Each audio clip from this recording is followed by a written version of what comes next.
Have you ever heard that writing is 2% inspiration and 98% perspiration? What if I told you that writing could be 98% inspiration? Welcome to Intuitive Writer. I'm your host, Camille Chan. I'm here to show you how you can tap into inspiration and make it a part of your everyday writing practice. Say goodbye to those days of perspiring over the keyboard and hello to inspiration. Hey guys, welcome back to the Intuitive Writer podcast. Happy 2021. I can hardly believe that 2020 is over and here we are in 2021. It feels really surreal. I hope everyone out there had a nice holiday season, and I really hope that you were able to carve out some time for yourself to write because, we're writers. That's our favorite thing to do. And this holiday, with COVID, it was really different. The holidays have always been this very frantic paced season for me. Lots of obligations, lots of places to go, lots of people to see, which of course is lovely, but I have to say I really loved and appreciated this much slower pace. So I had 2 weeks off from work and I got to do my two favorite things in the world for 2 weeks. I got to spend time with my husband and our daughter, and I got to write. And I have to say it was very much my happy space. And in that 2 weeks, I challenged myself to a 14-day binge writing adventure. And I have to tell you, it was so much fun. And in that 14 days, I was able to write 44,000 words, which for me, that's a little over 50% of my novel. My novels tend to clock in at around 80,000 words. So to have written 44,000 means I'm about halfway done with my next book. It's the third book in my Zombienist Invasion series. And then if you really break that down, that averages out to about 3,100 words a day. And for those of you that are familiar with NaNoWriMo, that is National Write a Novel Month, that's a yearly challenge in November where they challenge people to write 50,000 words in 30 days. And so that works out to be about 1,600 words a day. So I was almost at twice that. And I have to say that the process was electric. I was so in flow, I was so connected, and everything that I wrote, I'm sure you guys have had this feeling. When you write a really terrific scene, you just feel electric, right? You just feel like really lit up, and you know that you nailed it, right? That you brought the scene, you brought the character, whatever it is, like you brought it, you nailed it. So it was like that for 14 days. I had this total writing high going on because, like I said, my connection was so good and everything that I was bringing in, like it's solid. And I know that when I pass my manuscript off to my beta content editor-in-chief, which is my wonderful husband, my best friend, I know that it's not going to need a ton of edits. There's always going to be something. That's inescapable, but I know that it's really solid, it's really tight. And what's amazing is not only was I able to do this in 14 days, but I did it all without an outline. So this all really got me thinking, here we are, January 2021, and January in and of itself is always a time to reflect and look ahead at all the things we hope to accomplish as artists and as human beings in the next 12 months. So I know a lot of you are there thinking about resolutions and goals and plans. And for me, one of my goals and plans is to bring intuitive writing to as many people as possible, because the process has been so transformative in my creative life and I'm so passionate about sharing it. So I was thinking, I'm working on this course for everybody and it's still in beta test mode. So I don't know when it's going to be out. And whenever it does come out, I just don't want you guys to have to wait that long. You shouldn't have to wait for the course. So today I'm going to give you one actionable step,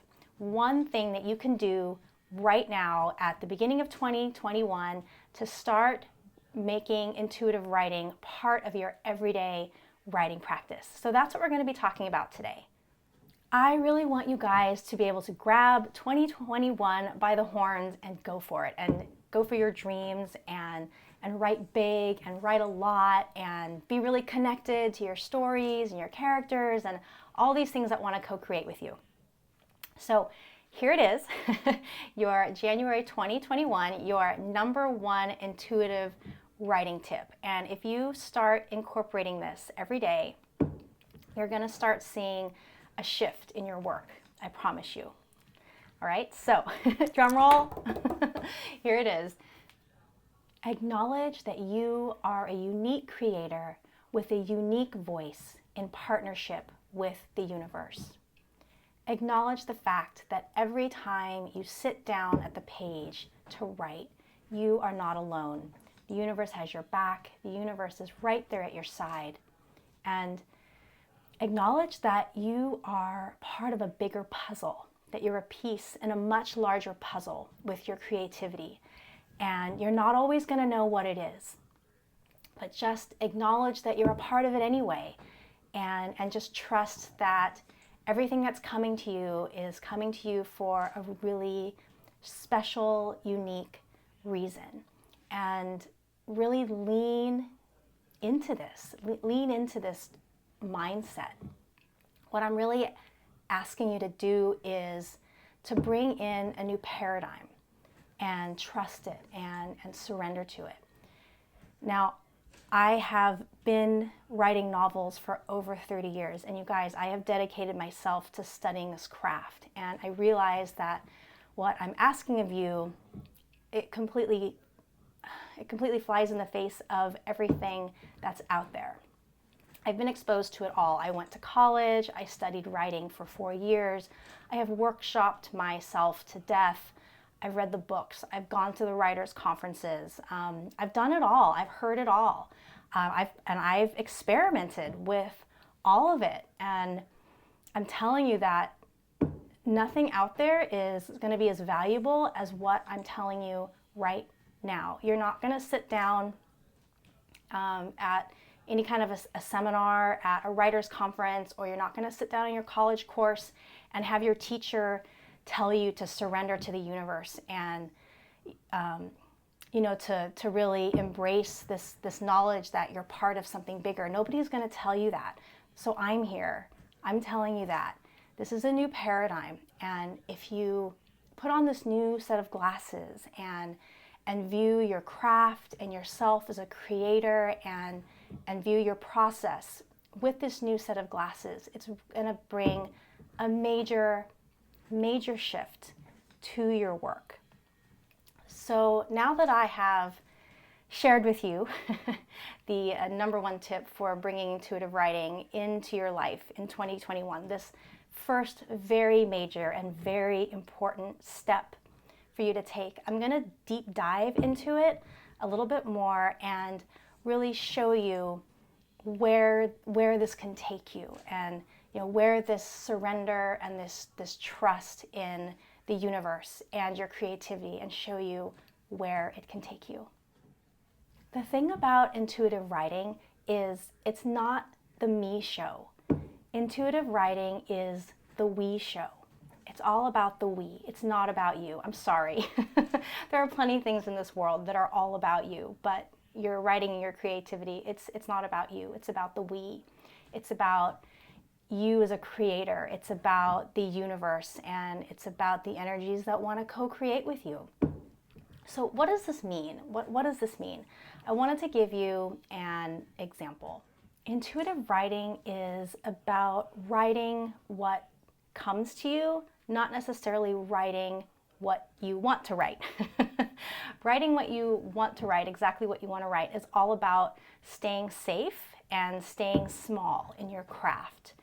Writing what comes to you is an invitation to grow and expand as an artist.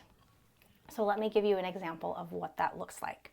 When I first started my current series, Zombie Invasion, I knew exactly who the two main characters were going to be. It was going to be an alternating point of view between two best friends. And one of the characters I was immediately drawn to, and the other one, I didn't like him. He was very angry, and I had a ton of resistance around working with him. And even though I had been downloading things for him and I saw very clearly that he was one of the main characters, I ignored it. I was not in flow. And I tried to write the second viewpoint from both his younger brother and his younger sister, and the sections sucked, and I had to throw them away because I wasn't in flow.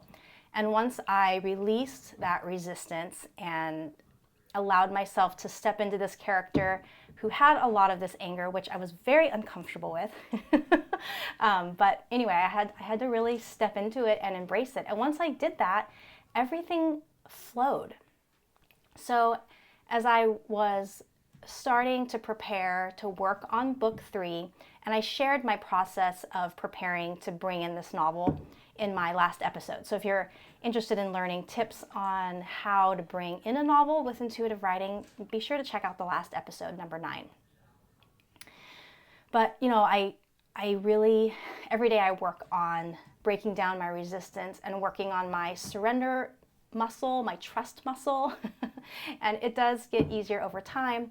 But when I was moving into this novel, I was like, okay, all right, so I know it's not the me show. It's not all about what Camille wants to do. It's about working with these energies. So instead of me picking a character, I just sat in my meditation and I asked, like, okay, I see this section very clearly. I know the story that wants to be told, but who wants to tell it? Who wants to tell it? And then I waited to see who stepped forward.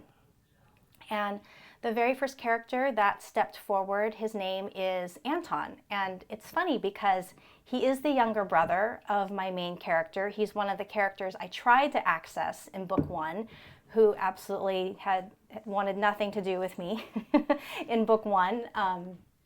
But yeah, here in book 3, he was ready. He had a story to tell and he was there. So that's an example of being in flow versus not being in flow. So by asking who wanted to step forward and embracing that energy and working with it, it's part of the reason that I was able to write so fast and so clearly and to write really great content that's not going to have to be trashed and, majorly revised down the road, is because I surrendered and I trusted and embraced what stepped forward.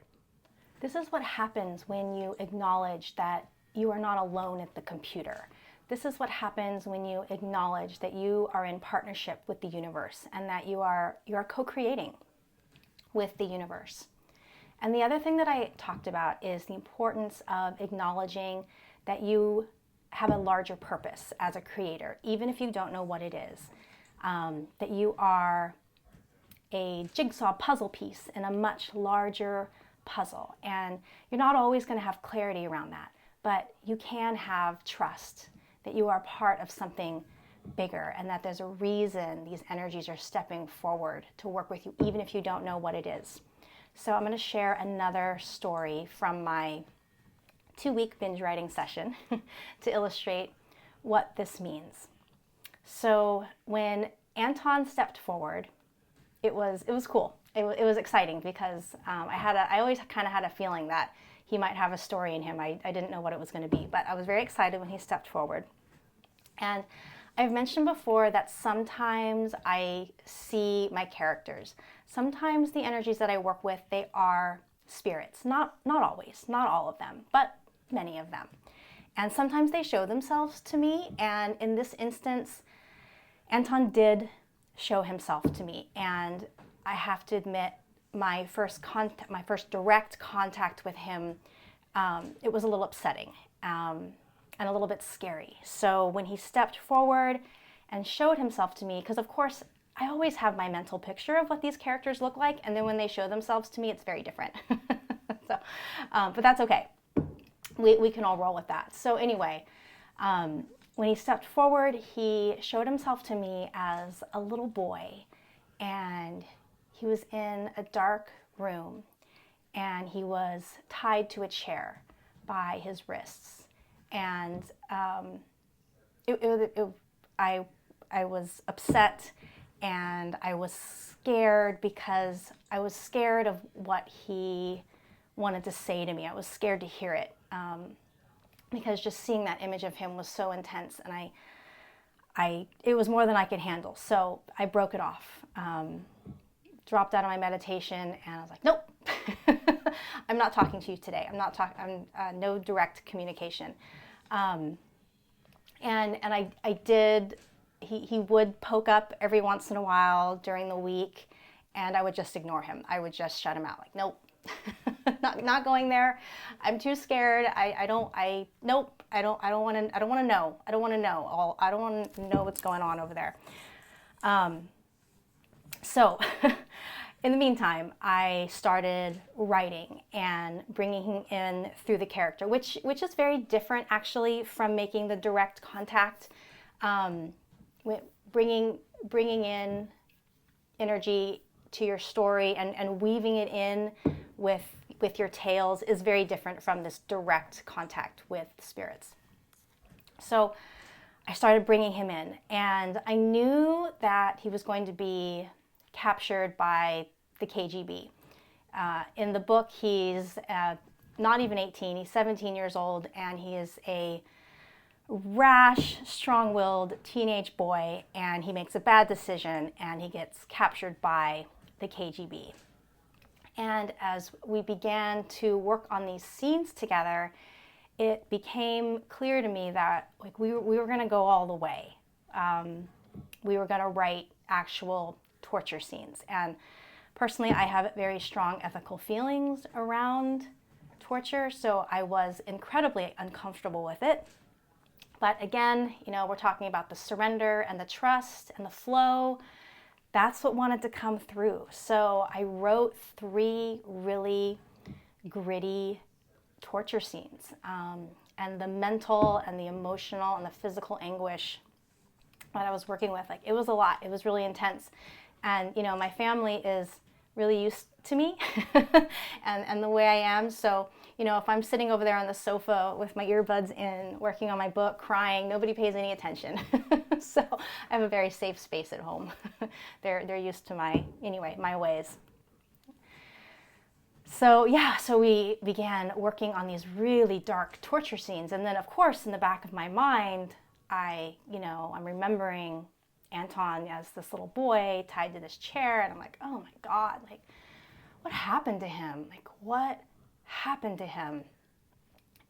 But I didn't really want to know. I was scared. And I was sitting in meditation one night. I was working on something else. I don't even remember what it was, but my guides were there, and they said, hey, Anton, he's there. When you're ready to talk to him, he's waiting for you. I was like, oh. Denial's good, sometimes I like living in denial.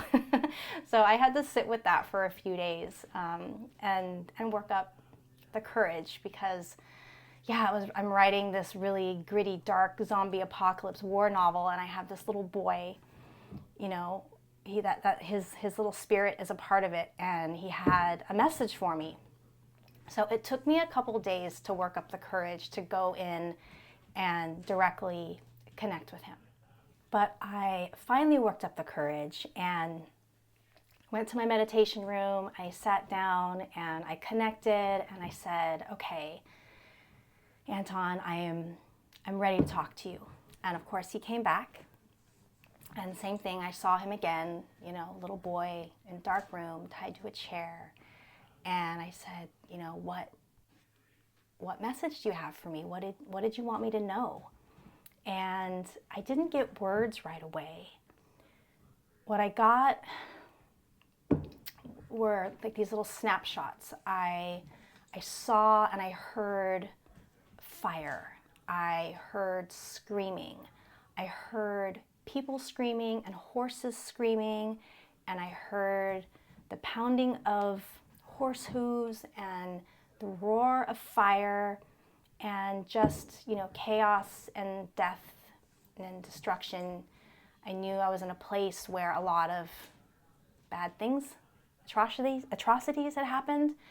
And And then the scene kind of parted, and standing in front of me was a very clear image of a soldier. He had a dark mustache, and he was wearing a light blue uniform with silver buttons, and he had I guess what I would call almost like a spherical hat with like a chin strap, and it was the same light blue, had a brim, and it was the same light blue as the uniform, and I could see red at his neck. I couldn't exactly see what it was. I didn't know if it was like a kerchief or a scarf or something, but there was red very clearly at his neck, and he had a sword, and it looked like a saber to me, not like a Middle Eastern saber, but more like a Western Europe saber. And he killed Anton. Anton showed me that this man, this soldier, killed him. And yeah, it's very, it's hard to see.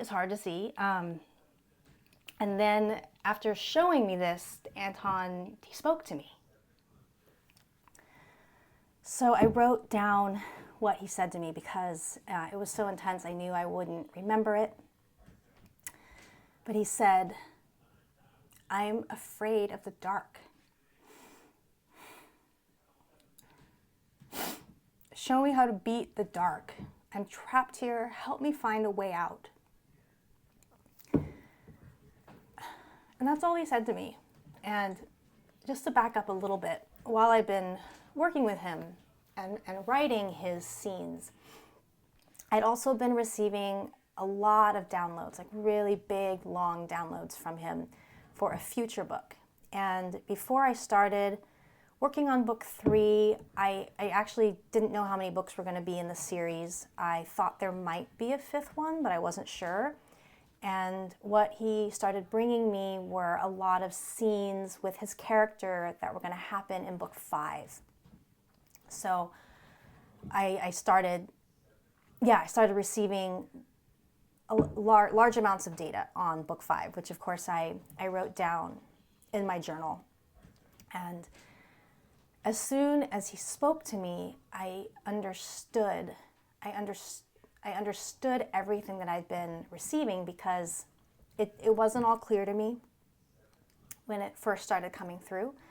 But the story, his journey is about surviving war and, surviving hell on earth and surviving atrocities. And so in order, this little boy had something really horrible done to him, and he didn't survive. And he wants to know what it feels like to survive. And that's what it's all about. So when I talk about your writing being a part of something bigger than yourself, when I first started working with Anton, I didn't know why these really intense torture scenes were coming up, because honestly, there's a lot of ways to write things that are really unpleasant, and you can do them off scene. You don't have to actually show them. But I knew he really wanted to show them, so I did, and I didn't fully understand the why behind it. But when he showed me what happened to him and he spoke those words to me, and all of a sudden I had the clarity. It all came together. The character's descent into hell, into this torture chamber, and then his journey out of that's going to take place in book 5. It's all about survival.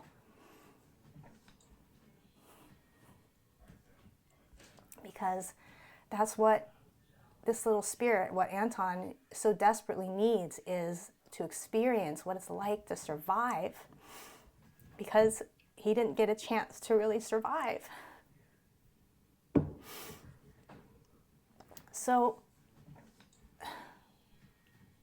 So yeah, this is what I mean when I talk about being in partnership with the universe and your writing being a part of something bigger than you are.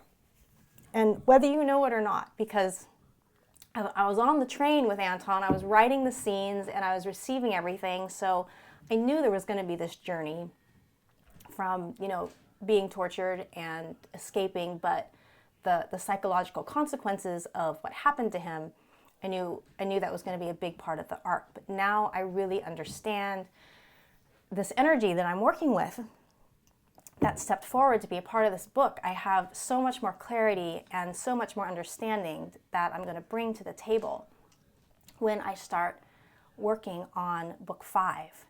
And all of this brings me back to what I talked about very early on in this episode about how I was in flow and that I didn't need an outline. So right now we are in January 2021. I'm working on book 3 and Anton started giving me stuff for book 5.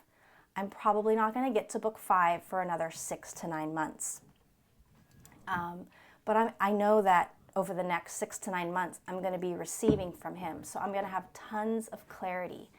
And the same thing happened for the current book I'm working on, number 3. I started receiving downloads on book 3 back in June of 2020. So I had 6 months of material. And every time something came through, I just filed it away in my brain. I wrote it down in my journal. So when it came time to write, I pulled everything together and I sat down in some meditation sessions just to bring some final clarity and to really understand who I was going to be working with. And it all just came together because I had it all. So I didn't need to outline because everything had been given to me and shown to me. And honestly, sometimes I don't know where I start and where I end and where the universe starts and where the universe ends. The lines are so blurry. I don't always know. But this is what it means to be an intuitive writer, to be in partnership with the universe, conscious partnership. You will begin to write faster and your things will flow. Your stories are going to flow out of you, but you have to trust and you have to surrender. And honestly, it doesn't always come easy. And, there's so much rhetoric out there about write what you know. And intuitive writing is not about writing what you know. It's not. I don't know anything about surviving war. I've never gone through a war. I don't know anything about that. But I was asked to write about it. So I was asked to step into somebody's shoes and grow and expand. And that's what intuitive writing is all about. What's interesting with, I didn't go back to this soldier that Anton showed me. So I don't know very much about history. My husband's a history teacher and he can talk all day long about it, but I don't know a ton about history. But I had this very clear image of the uniform of the soldier that killed Anton when he was alive. So I started researching uniforms. And very quickly, I realized that he was a soldier from World War I, a French soldier. And when I started looking at the uniforms that I found, there were some that actually had a red collar. So they were these light blue uniforms with the spherical, cylindrical hats, little helmets with the straps, and that some of them did have these red collars. So I knew, okay, he was killed by a French soldier in World War I. And what's interesting, I do get war victims that come to me, and I had two World War I victims come to me for this series, and I was telling my husband about it. I'm like, why? It's really interesting that I get these war victims. And he looked at me and he said, well, not really, because you're writing about war. Like, oh yeah, okay, that makes sense. I don't know, maybe if I was writing about fluffy bunnies, I'd get fluffy bunny spirits. I don't know. But so that was what I learned about Anton when he showed me that uniform. I was able to go and do a little research and realize when he was from and which war he was killed in, and which country was responsible for his death. I really hoped you guys have enjoyed this peek into my intuitive writing practice, and I hope that you accept my invitation to really start acknowledging the fact that you're a unique artist in co-creation with the universe. It's going to make a huge difference, and it's probably the biggest first step.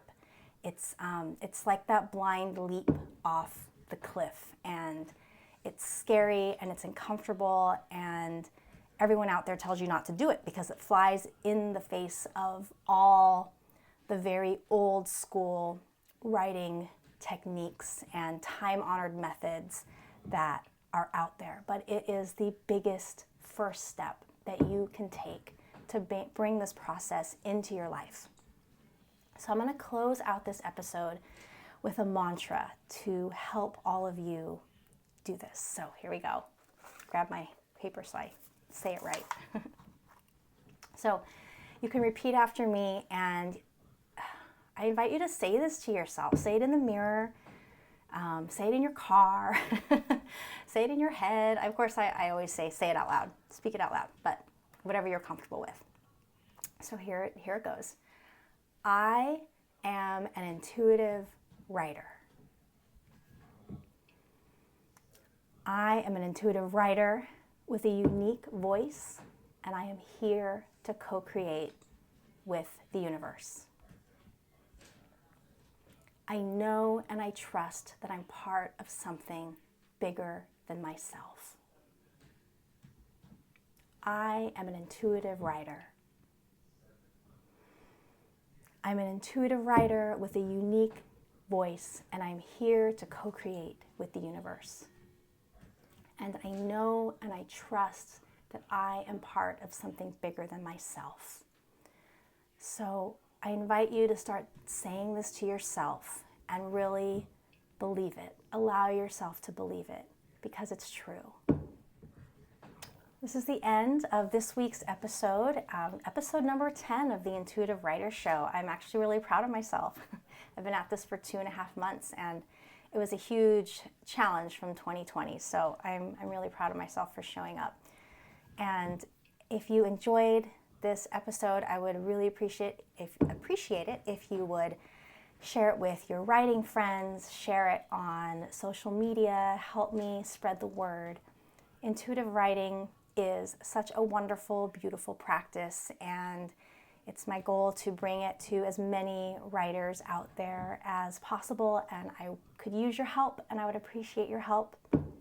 And hey, if you are interested in staying up to date on the Intuitive Writer course, please sign up for my newsletter. There's a link below in the show notes, and everybody that signs up will get a coupon when the course is released. So please sign up. Tell all your writing friends to sign up. It's going to be great. And I'm going to be back next week. I'm actually going to talk more about my 14-day binge writing session because I have a lot of useful tips for you guys to incorporate into your writing life that I think are going to be super helpful. So I will see everybody here next week. And yeah, have a great week. I'll talk to you all soon. Bye.